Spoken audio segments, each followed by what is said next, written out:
Welcome to kelas matematika. Baik teman-teman, kali ini kita akan membahas soal TIU tipe penalaran analitis. Oke, silakan disimak teman-teman. Ini soal yang pertama yang akan kita bahas. Soal yang kedua, soal yang ketiga, dan soal yang keempat. Oke, kita coba ya satu-satu dari soal yang pertama.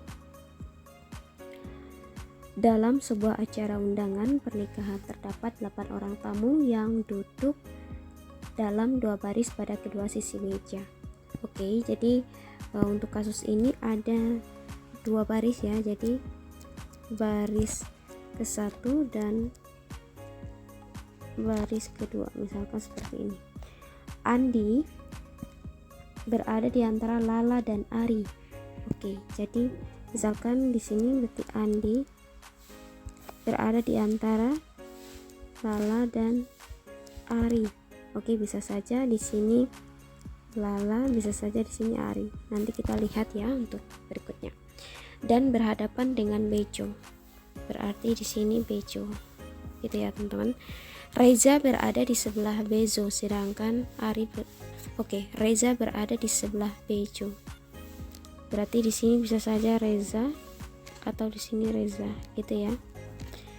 Sedangkan Ari duduk berhadapan dengan Anto. Oke, karena Ari duduk berhadapan dengan Anto, berarti di sini menjadi Anto.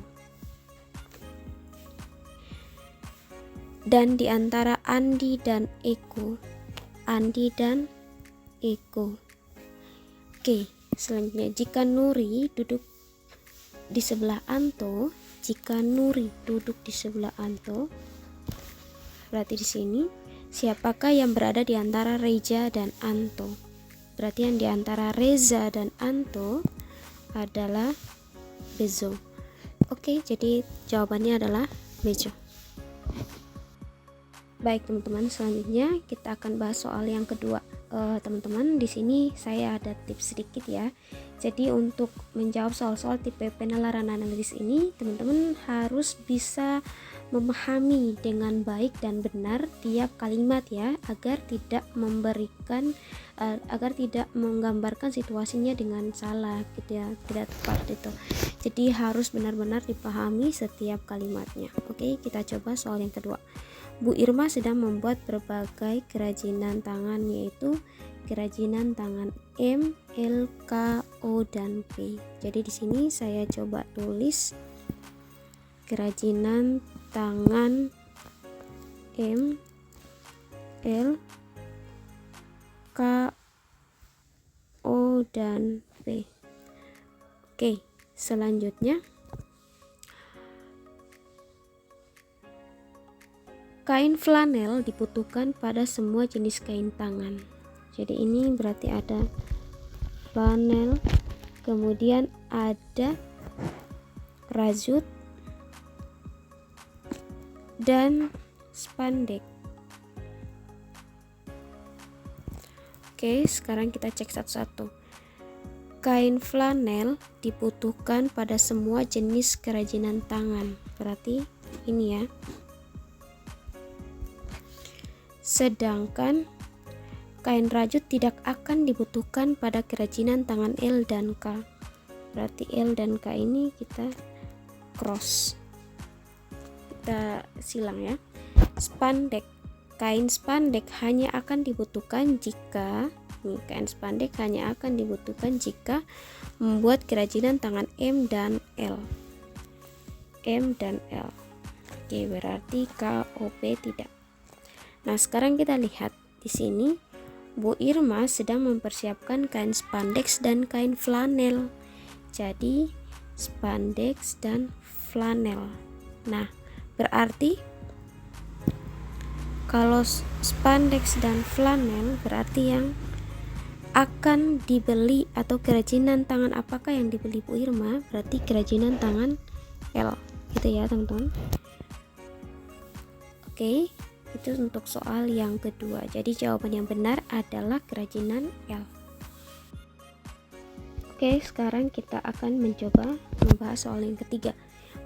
Pada liburan sekolah, Wisnu berlibur ke Dufan dan dia mulai berjalan melalui pintu masuk wahana. Pos A dekat dengan pintu masuk yang terhubung dengan pos B dan C. Sedangkan dia melihat bahwa pos C terhubung dengan pos B. Oke, nah kita coba gambarkan situasinya.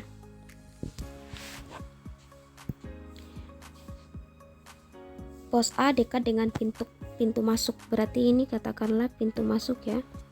Ini ada pos A yang terhubung dengan pos B, berarti di sini adalah pos B dan pos C. Jadi pos A ini terhubung dengan pos B dan pos C. Setelah ia berjalan, dia melihat bahwa pos C terhubung dengan pos B, berarti pos C juga terhubung dengan pos B. Kemudian pos D dan pos E. Jadi pos C ini terhubung dengan pos B, pos D, dan pos E. Kemudian pos D terhubung dengan pos G. Sedangkan pos E terhubung dengan pos F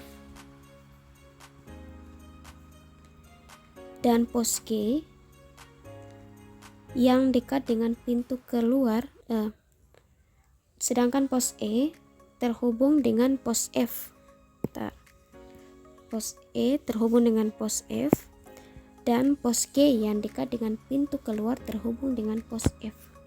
Oke. Jadi di sini bisa kita tarik ya. Pos G juga terhubung dengan pos F. Kemudian di pos G ini adalah pintu keluar. Berapa maksimal pos wahana yang bisa dilalui Wisnu dalam sekali jalan? Oke, kita coba membuat kira-kira yang bisa dilalui oleh Wisnu.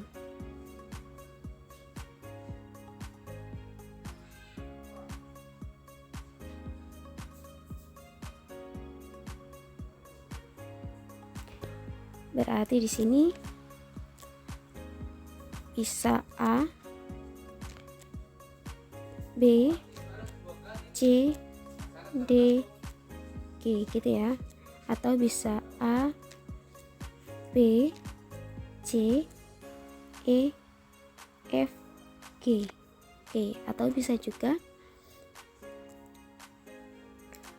A, B, langsung AC ya,